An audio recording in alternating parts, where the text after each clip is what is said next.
Selamat siang, salam sejahtera bagi kita semua. Perkenalkan, kami dari kelompok 5, beranggotakan saya, Gerald Franciscus, ada yang lain ada Siti Nurjana, Ruth Natalia, dan juga Salva Sabrina. Akan mempresentasikan materi kami, yaitu berjudul Complaint Handling and Service Recovery. Oke, next.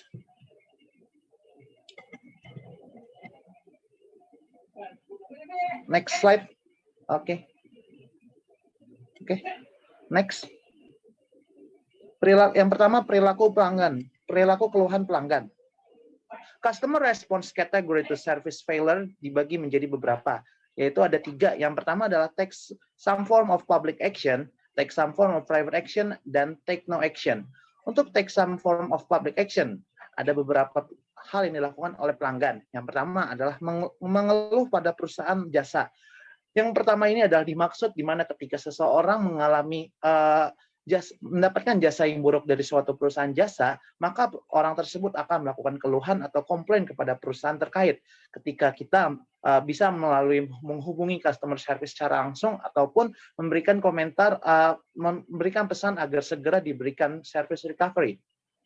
Yang kedua adalah mengeluh pada pihak ketiga. Hal ini biasa terjadi ketika perusahaan jasa memiliki pihak ketiga yang biasanya berupa pihak quality control, di mana ketika seorang pelanggan mendapatkan jasa yang tidak semana mestinya atau mendapatkan jasa yang buruk, maka pelanggan tersebut dapat melaporkan hal tersebut kepada pihak ketiga atau pihak quality control, di mana pihak ketiga tersebut biasanya akan melakukan tindakan kepada perusahaan jasa atau memberikan arahan agar perusahaan jasa segera memberikan kompensasi yang setimpal kepada pelanggan yang dikecewakan. Yang ketiga adalah mengambil jalur hukum untuk mencari ganti rugi. Biasanya ketika perusahaan yang memberikan servis buruk kepada seseorang dan perusahaan tersebut tidak segera memberikan sebuah kompensasi atau sebuah service recovery kepada orang tersebut, maka seseorang dapat mengambil tindakan hukum atau melaporkan jasa perusahaan tersebut kepada pihak yang berwenang. Di mana ketika mereka melaporkan, diharapkan dari hasil tersebut, maka orang tersebut dapat mendapat ganti rugi atau kompensasi yang setimpal di mana dari perusahaan tempat mereka memesan jasa. Yang kedua adalah take some form of private action, dibagi menjadi 2. Yang pertama yaitu mengganti ke perusahaan lain dan memberi testimoni buruk. Untuk mengganti ke perusahaan lain biasa terjadi ketika kita memilih SIM card atau memilih koneksi internet. Seseorang yang kecewa kepada suatu provider biasanya akan mengganti provider yang mereka gunakan ke pihak kompetitor. Seperti contoh ketika kita menggunakan XL dan XL tidak bagus di wilayah kita, biasanya kita switching provider ke kompetitor lainnya atau pihak provider lainnya seperti Telkomsel atau bahkan Indosat. Untuk yang kedua yaitu memberi testimoni buruk. Biasa terjadi di toko-toko online, di mana sekarang sedang hype-nya toko online, belanja melewati Tokopedia, Shopee, dan lain-lainnya. Di toko tersebut kita biasa sering melihat testimoni dari para pembeli, di mana ada produk-produk dan toko-toko yang memiliki testimoni buruk, namun tidak jarang juga kita menemukan toko atau produk yang memiliki testimoni yang buruk.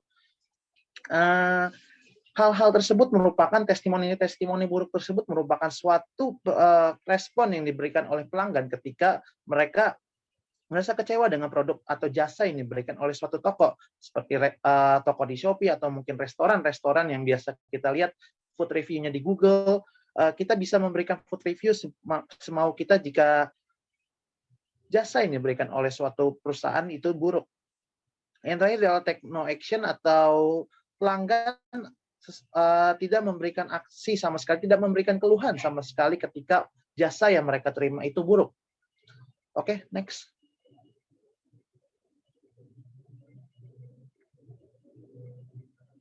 Understanding customer responses to service failure. Alasan mengapa pelanggan mengeluh. Yang pertama adalah mendapatkan kompensasi yang tidak sebanding. Contoh yang biasa sering kita lihat adalah ketika seseorang pelanggan mendapatkan jasa yang buruk dari suatu perusahaan, namun perusahaan tersebut tidak memberikan kompensasi yang sebanding kepada pelanggan tersebut. Maka pelanggan akan melakukan keluhan ulang kepada perusahaan itu dengan harapan mereka mendapatkan kompensasi yang setimpal. Yang berikutnya adalah melampiaskan kemarahan mereka. Ini biasa terjadi ketika seseorang yang setia kepada produk atau suatu perusahaan jasa mendapatkan hal-hal yang mereka tidak suka gitu, atau jasa yang mereka dapatkan itu tidak sesuai dengan harapan yang mereka inginkan, sehingga mereka melampiaskan kemarahan mereka dengan melakukan komplain kepada perusahaan. Yang ketiga adalah membantu untuk meningkatkan layanan. Biasa terjadi ketika pelanggan-pelanggan yang sudah loyal kepada suatu perusahaan mengalami kekecewaan atau merasa bahwa jasa yang mereka terima itu bisa dilakukan improvisasi, sehingga mereka melakukan membantu perusahaan dengan untuk meningkatkan layanan dengan melakukan komplain atau melakukan keluhan. Yang terakhir adalah alasan altruistik atau alasan atau kebalikan dari egoistik, di mana seseorang melakukan komplain atau keluhan atas dasar orang lain, di mana ketika teman atau networking yang mengalami keluhan terhadap suatu perusahaan jasa, namun tidak memiliki waktu atau tidak enak untuk melakukan keluhan, mereka mewakili orang tersebut untuk melakukan keluhan. Oke, next. Dimensi keadilan dalam industri jasa. Penanganan keluhan dan proses pemulihan layanan terbagi menjadi beberapa, yaitu adalah keadilan prosedural, keadilan interaksional, dan juga keadilan hasil.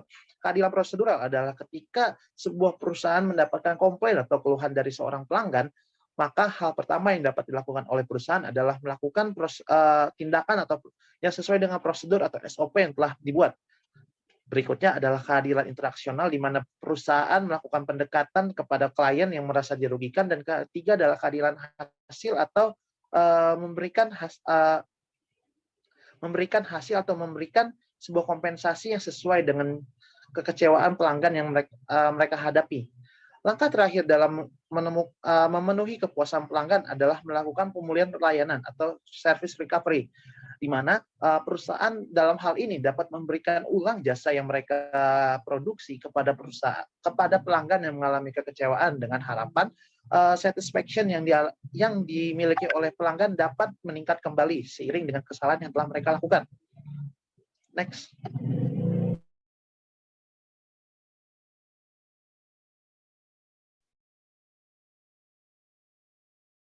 Selanjutnya adalah respon konsumen terhadap pemulihan pelayanan yang efektif.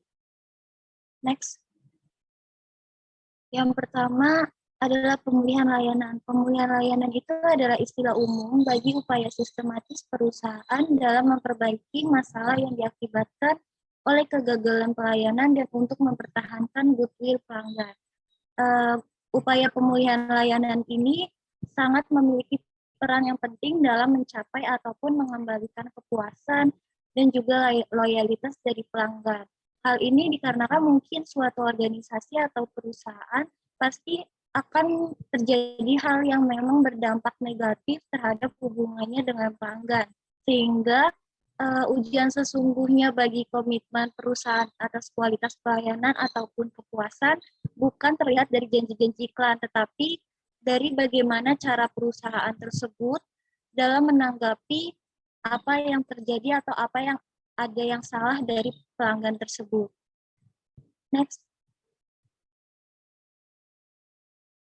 Selanjutnya adalah dampak pemulihan layanan yang efektif terhadap loyalitas pelanggan.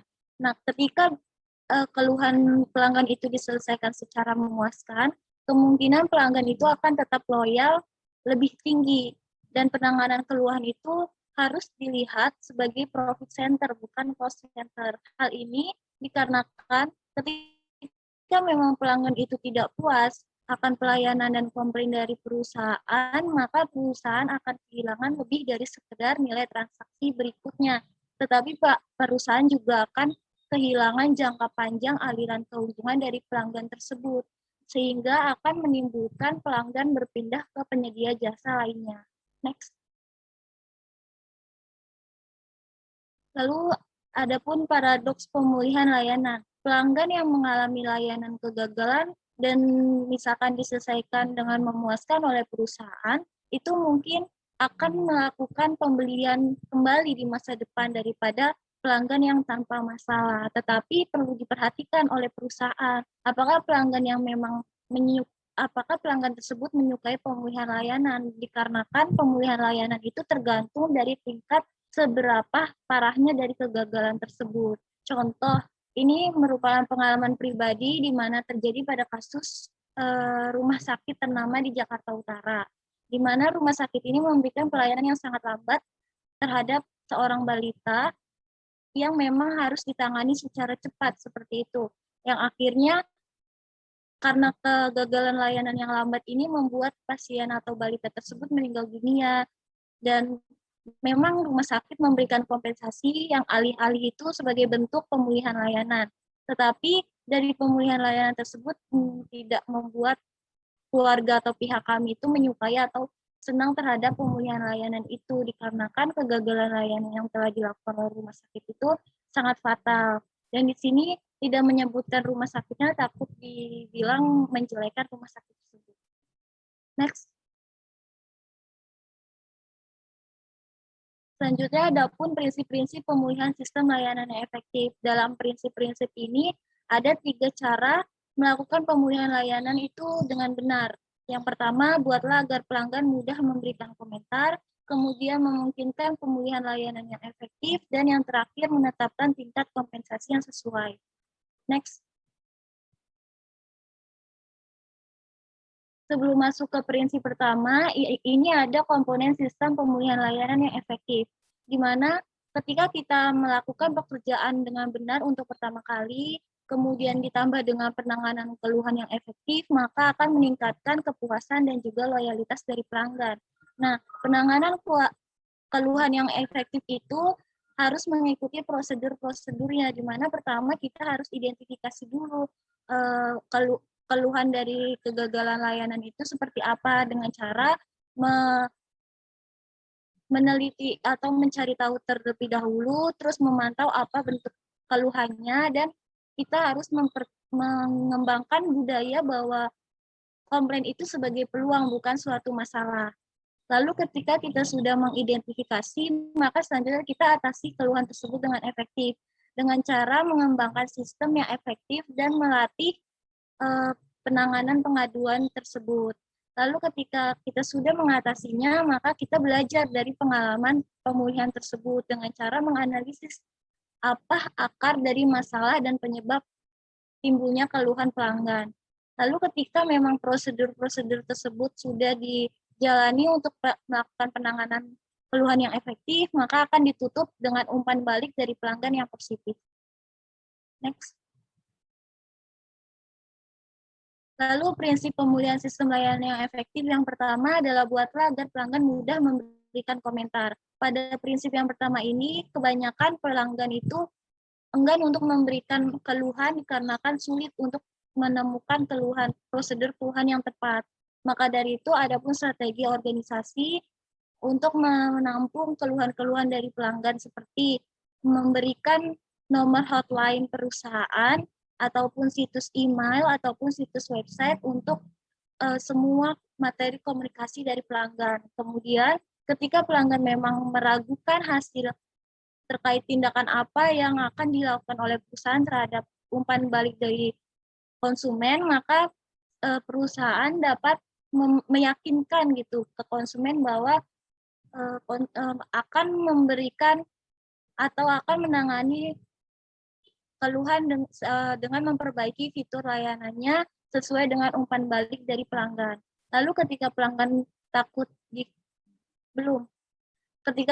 takut merasa malu atau takut dikasari, maka perusahaan bisa meyakinkan pelanggan atau memberikan pengalaman yang positif kepada pelanggan dengan memberikan ucapan terima kasih atas umpan balik dari pelanggan, kemudian melatih karyawan-karyawannya untuk membuat pelanggan nyaman dan juga menerima segala bentuk umpan balik dari pelanggan walaupun tanpa nama.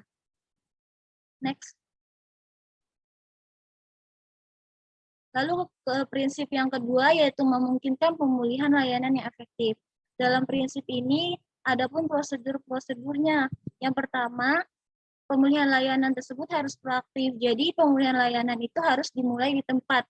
Idealnya itu sebelum pelanggan memang memiliki kesempatan untuk mengeluh. Jadi personel layanan itu harus peka terhadap tanda-tanda akan munculnya ketidakpuasan dan bertanya kepada pelanggan apakah pelanggan mungkin akan mengalami masalah. Contohnya masih dari pengalaman pribadi, di mana di saat makan di sebuah restoran, yaitu restoran The Post di Jakarta Barat, setiap pesanan yang dipesan itu sudah siap untuk dihidangkan, tetapi pelanggan bertanya kembali untuk memastikan apakah pesanan tersebut sudah lengkap. Hal ini bertujuan supaya Apabila memang ada keluhan seperti tidak lengkapnya pesanan tersebut, personel dari layanan tersebut dapat segera mengatasinya supaya tidak timbul kekecewaan, kemudian pelanggannya meninggalkan restoran, ataupun bahkan pelanggannya itu nggak mau lagi balik ke restoran tersebut. Next. Selanjutnya adalah pemulihan prosedur harus direncanakan. Rencana kontingensi harus dikembangkan untuk kegagalan layanan, terutama untuk kegagalan yang dapat terjadi secara teratur dan tidak dapat dirancang di luar sistem. Oleh karena itu, perusahaan harus mengidentifikasi masalah layanan yang memang paling umum terjadi dalam perusahaan tersebut dan dipersiapkan sekumpulan solusi yang telah ditetapkan bagi karyawan untuk diikuti. Contohnya, kasus pada PT Angkasa Pura untuk kasus delay Lion Air, di mana delay ini disebabkan karena adanya masalah teknis dari perusahaan dan tidak mungkin dipaksa terbang karena akan membahayakan keselamatan penumpang. Dan keterlambatan penerbangan ini pasti udah paling umum gitu kan, masalah paling umum dalam perusahaan di bidang atau di industri penerbangan. Oleh karena itu, PT Angkasa Pura ini sudah mempersiapkan solusi di mana pertama itu penumpang dari 2 penerbangan dengan tujuan yang sama akan dijadikan satu atau diberangkatkan bersama dengan satu pesawat yang lebih besar. Kemudian solusi yang kedua, penumpang mendapatkan pengembalian uang tiket. Dan yang ketiga, penumpang diinapkan di hotel untuk tetap diberangkatkan di keesokan harinya. Next. Selanjutnya adalah keterampilan pemulihan harus diajarkan. Ketika pelanggan mengalami keluhan atau kegagalan layanan, pasti membutuhkan bantuan dari karyawan. Maka staf garis depan ini harus dilatih atau diajarkan dengan pelatihan yang efektif gitu dari organisasinya. Yang tujuannya ini untuk membangun kepercayaan diri dan kompetensi karyawan dalam menangani keluhan-keluhan dari pelanggannya. Next. Lalu yang keempat, pemulihan membutuhkan karyawan yang diberdayakan. Upaya pemulihan layanan itu harus fleksibel dan karyawan itu harus diberdayakan untuk menggunakan penilaian dan kemampuan komunikasi mereka dalam memberikan solusi yang memuaskan bagi pelanggan yang mengeluh.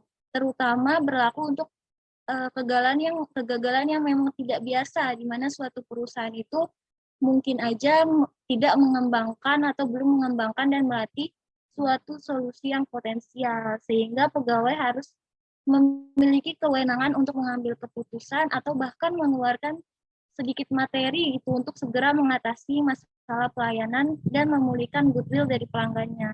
Nah, contohnya ini kasus pada Ritz-Carlton atau Hotel Sheraton juga membuat atau memberikan kewenangan dan kebebasan kepada karyawannya untuk menjadi lebih proaktif, bukan untuk reaktif, sehingga karyawannya itu diberikan kebebasan atau tanggung jawab atas situasi di mana harus membantu menyelesaikan masalah pelanggan dengan sebaik-baiknya. Next. Selanjutnya, prinsip yang ketiga ini adalah menetapkan kompensasi yang sesuai. Jadi ketika dalam menetapkan tingkat kompensasi yang sesuai itu, perusahaan harus memperhatikan hal-hal berikut. Yang pertama, bagaimanakah positioning perusahaan tersebut. Nah, jika perusahaan tersebut memang dikenal memiliki keunggulan layanan yang berkualitas, kemudian mengenakan biaya tinggi terhadap kualitasnya, maka ketika perusahaan tersebut mengalami kegagalan, pasti pelanggan itu akan berpikir atau berharap perusahaan tersebut akan memulihkan layanannya dengan memberikan atau menawarkan sesuatu yang bernilai signifikan. Contoh kasus pada delay Lion Air tadi, di mana memberikan kompensasi kepada pelanggan yang mengalami delay dengan salah satunya memberikan penginapan kepada pelanggan untuk tetap pelanggan tersebut bisa diberangkatkan di keesokan harinya. Tetapi jika memang bisnisnya itu positioning-nya atau masih berskala rendah, pelanggan akan cukup puas misalkan kalau dikasih kompensasi yang sederhana saja seperti diberikan kopi gratis ataupun makanan pencuci mulut dan sebagainya. Lalu yang kedua, seberapa parahkah kegagalan layanan tersebut? Jadi pelanggan yang misalkan mendapatkan kegagalan layanan atau sedikit ketidaknyamanan itu akan merasa cukup jika memang dikasih kompensasi yang sederhana. Tetapi kalau misalkan pelanggan tersebut mengalami kerugian yang besar dalam hal waktu, tenaga, dan uang, itu akan lebih berharap mendapatkan kompensasi yang lebih signifikan atau yang lebih tinggi nilainya daripada yang memiliki ketidaknyamanan sedikit. Lalu yang ketiga, siapa pelanggan yang terkena dampak? Nah, biasanya ini perusahaan itu lebih mengutamakan pelanggan yang memang menghabiskan banyak waktu dengan perusahaan atau bisa dibilang yang sudah loyal dengan perusahaan, sehingga perusahaan itu lebih meremehkan pelanggan yang memang berkontribusi kecil terhadap perusahaan. Nah, hal ini tuh harus tetap diperhatikan oleh perusahaan dikarenakan dalam pemberian kompensasi itu harus tetap adil antara pelanggan lama ataupun pelanggan baru. Dikarenakan selalu ada kemungkinan di mana pelanggan baru bisa saja menjadi pelanggan yang berulang jika memang diperlakukan oleh perusahaan itu dengan baik. Next. Menangani pelanggan yang mengeluh. Jadi manajer dan karyawan garis depan itu harus siap berhadapan dengan pelanggan yang tidak puas, termasuk pelanggan yang konfrontasional dalam beberapa hal. Dan seringkali ada pelanggan yang memang menghina pegawai yang padahal pegawai tersebut tidak sama sekali bersalah. Nah, adapun panduan-panduannya di mana karyawan dapat menangani keluhan-keluhan pelanggan. Yang pertama, harus bertindak cepat, kemudian memahami perasaan pelanggan, dan jangan pernah berdebat dengan pelanggan, lalu tunjukkan bahwa kita ini sebagai staf itu memahami masalah dari sudut pandang pelanggan, lalu klarifikasi kebenarannya dan memilah penyebabnya itu apa, lalu mempercayai bahwa pelanggan itu bermaksud baik mengutarakan keluhannya, bukan sebagai masalah gitu. Lalu mengusulkan langkah yang diperlukan untuk memecahkan masalah, kemudian memberitahukan pelanggan tentang kemajuan yang terjadi dari konflik tersebut, dan mempertimbangkan kompensasi yang baik, yang adil di antara kedua pihak, dan bertahan untuk mendapatkan kembali goodwill pelanggan. Dan yang terakhir, kita harus bisa memeriksa sistem pelayanan kita dan juga mengejar keunggulan berikutnya. Next.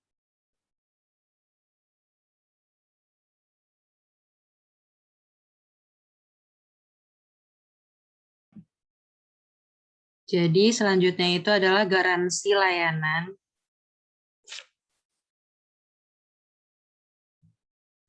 Jadi garansi pelayanan adalah cara perusahaan yang berfokus pada pelanggan dalam menangani keluhan dan pemulihan layanan yang efektif. Jadi semakin banyak perusahaan yang menawarkan garansi layanan kepada pelanggan, maka pelayanan tersebut tidak memenuhi standar yang telah ditetapkan. Jadi pelanggan berhak atas salah satu atau lebih dari kompensasi, misalnya itu restitusi atau kredit, dan klaim kemudahan penggantian.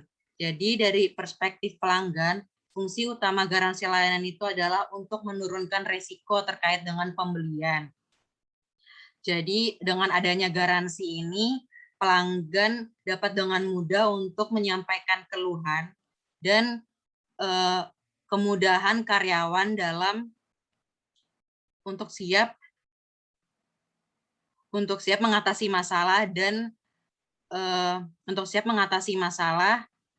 memberikan kompensasi yang sesuai.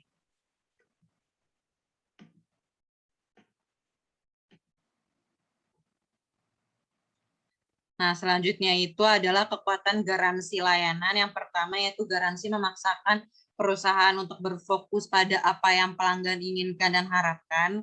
Yang kedua, garansi menetapkan standar yang jelas, memberitahu pelanggan maupun karyawan apa yang diwakili oleh perusahaan.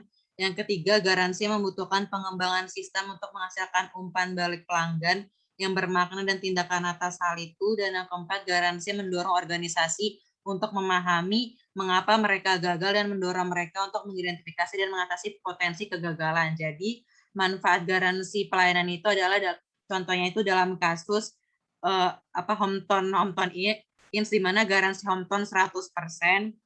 Jadi jika pelanggan merasa tidak puas 100%, maka pelanggan tidak perlu untuk membayar. Jadi Jadi strategi ini menawarkan untuk mengembalikan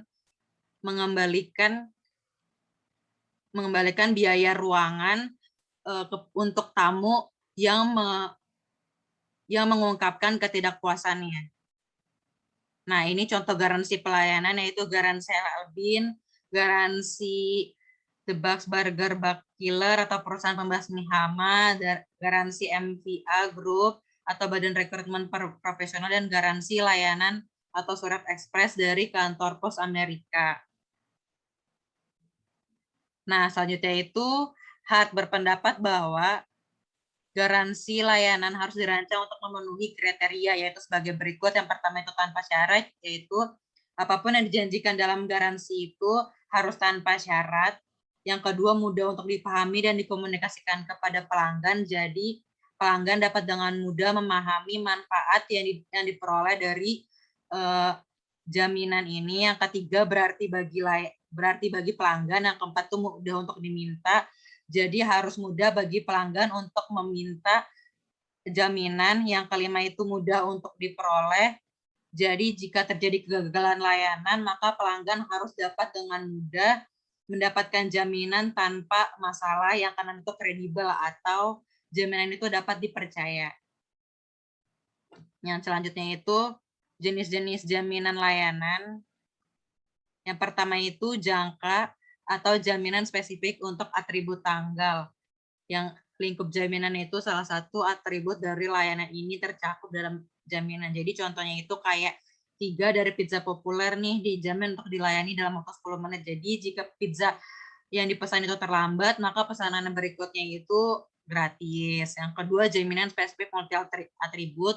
Contohnya itu jaminan Marriott Minneapolis yang menyediakan kayak check-in dengan pelayanan yang ramah, check-out dengan pelayanan yang ramah. Jadi jika menurut konsumen itu pelayanan yang dirasakan itu tidak puas, maka konsumen berhak atas uang tunai sebesar $20 kepada konsumen. Selanjutnya itu jaminan kepuasan penuh, contohnya itu jaminan Lands End, di mana jika konsumen tidak sepenuhnya puas dengan barang yang sudah dibeli, maka konsumen berhak mengembalikan barang yang sudah dibeli. Dan mereka akan mengembalikan uang juga sepenuhnya. Selanjutnya ada jaminan gabungan, contohnya itu kayak garansi data pro information service. Jika konsumen merasa tidak puas dengan aspek pekerjaan, maka konsumen dapat mengurangi jumlah pembayaran terakhir. Nah, apakah selalu tepat untuk memperkenalkan jaminan layanan? Manajer harus cermat untuk memikirkan kekuatan dan kelemahan perusahaan ketika memperkenalkan jaminan atau tidak. Jadi, Amy Ostrom dan Christopher Hart mengidentifikasi sejumlah situasi di mana garansi ini mungkin tidak sesuai. Yang pertama, perusahaan yang telah memiliki reputasi yang kuat terhadap keunggulan layanan yang tidak membutuhkan garansi. Yang kedua, perusahaan yang layanannya buruk terlebih dahulu harus bekerja untuk meningkatkan kualitas. Yang ketiga, perusahaan jasa yang kualitasnya tidak dapat dikendalikan karena kekuatan eksternal seharusnya tidak untuk menawarkan garansi.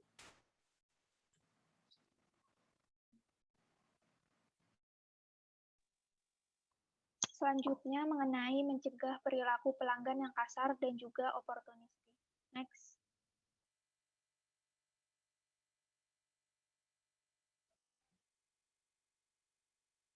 Sebelumnya telah dibahas mengenai apa itu garansi layanan. Jadi ketika perusahaan menawarkan garansi, pasti ada ketakutan bahwa beberapa pelanggan itu akan mengambil keuntungan dari adanya garansi tersebut. Nah, orang-orang yang seperti ini sering disebut dengan J consumer atau J customer. J consumer merupakan seseorang yang bertindak tanpa berpikir dan menyalahgunakannya, sehingga menyebabkan masalah bagi perusahaan, karyawan, dan juga pelanggan. Potensi kerusakan di dalam sebuah bisnis jasa itu akan semakin meningkat ketika banyak perusahaan yang datang ke pabrik jasanya. Next.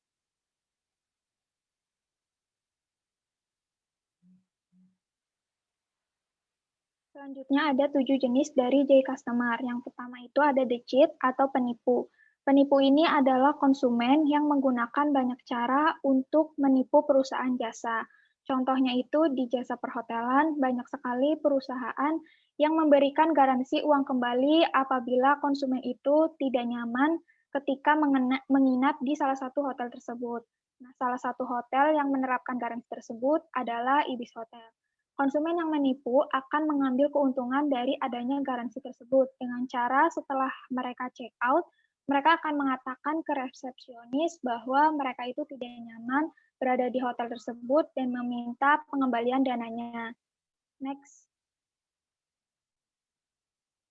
Yang kedua ada thief atau pencuri. Pencuri ini adalah konsumen yang mereka ini tidak berniat untuk membayar atau berencana untuk mencuri barang atau jasanya. Contohnya itu listrik di PLN.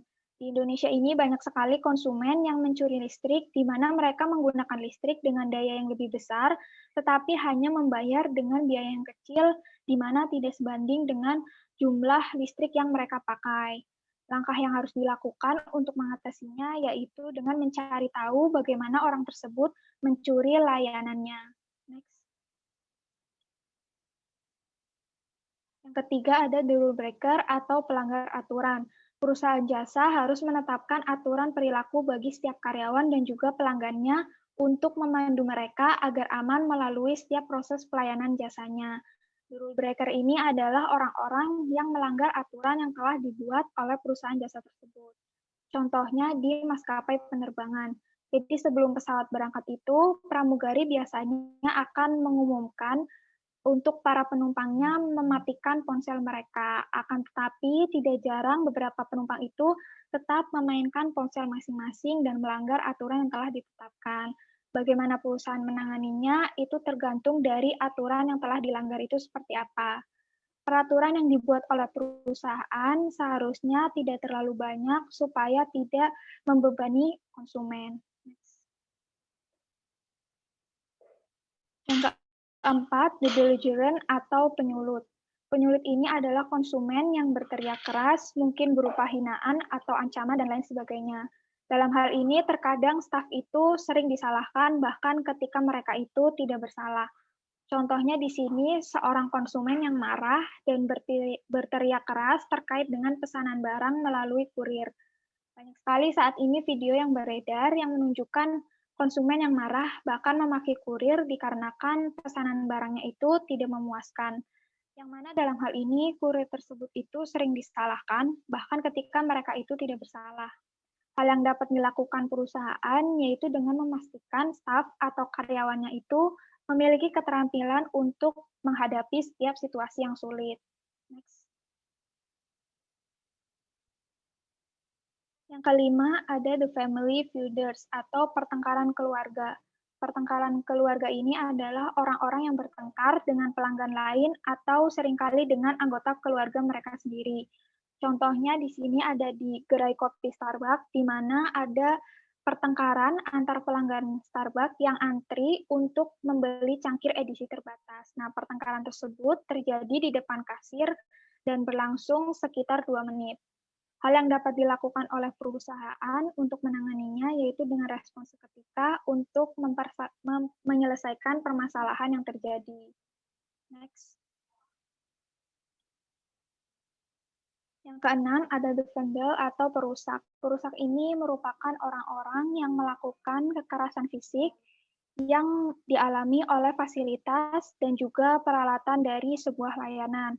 Contohnya di jasa perhotelan, di mana di sini memperlihatkan beberapa video perusakan fasilitas hotel yang dilakukan oleh konsumen, seperti kursi yang dirusak, putung rokok yang berserakan, dan juga lampu yang tergeletak di lantai. Setelah ditanya, ternyata alasannya itu karena konsumen telah membayar dan juga rasa kebosanan. Hal yang dapat dilakukan untuk mencegahnya yaitu dengan melakukan tindakan pencegahan. Next. Yang ketujuh yaitu the debt pit. The debt pit ini adalah konsumen yang gagal melakukan pembayaran dari suatu layanan. Terdapat banyak alasan mengapa konsumen ini gagal membayar untuk layanan yang mereka terima. Contohnya itu, di sini ada seorang guru TK di mana dia ini meminjam dana pada pinjaman online sebesar 2,5 juta rupiah. Namun dikarenakan telat membayar, dan bunganya semakin membesar hingga total yang harus dibayar itu mencapai 40 juta rupiah, yang menyebabkan guru TK tersebut ini gagal membayar pinjaman online-nya. Tindakan yang dapat dilakukan oleh perusahaan yaitu dengan melakukan tindakan pencegahan. Next. Selanjutnya ada konsekuensi perilaku disfungsional pelanggan. Di sini konsekuensi itu diterima oleh karyawan dan juga konsumen. Untuk konsekuensi bagi karyawan ada 3. Yang pertama itu perilaku disfungsional pelanggan menyebabkan suasana hati atau emosi dari karyawan ini terpengaruh sehingga selalu negatif. Yang kedua, kerusakan psikologis dalam jangka panjang. Dan yang ketiga, semangat karyawan itu akan terus menurun dan akan mempengaruhi produktivitasnya. Untuk konsekuensi bagi konsumen di sini ada 2, positif dan juga negatif. Positif itu konsumen akan mendukung karyawan yang telah dikasari. Negatifnya, perilaku buruk dari konsumen akan menular ke konsumen lain dan dapat mengarahkan kepada situasi yang lebih buruk. Next. Mengatasi penipuan oleh konsumen. Untuk mengatasi penipuan oleh konsumen dengan cara memperlakukan pelanggan dengan kecurigaan. Memperlakukan pelanggan dengan kecurigaan kemungkinan akan mengasingkan pelanggan-pelanggan yang jujur. Penelitian menemukan bahwasannya pencurian yang direncanakan itu hanya 1-2% saja dan sisanya 98% merupakan pelanggan yang jujur yang diperlakukan sebagai pencuri untuk menangkap 2% pelanggan yang benar-benar mencuri. Kemudian penelitian terbaru mengemukakan bahwa jumlah pembayaran jaminan itu tidak berpengaruh terhadap kecurangan dari konsumen. Pelanggan tidak akan menipu ketika kualitas layanannya itu tinggi. Jadi, hal yang dapat dilakukan perusahaan untuk mengatasi penipuan adalah dengan meningkatkan kualitas layanannya. Next. Sekian presentasi dari kelompok 5 mengenai complaint handling and service recovery. Kurang lebihnya mohon maaf. Wassalamualaikum warahmatullahi wabarakatuh.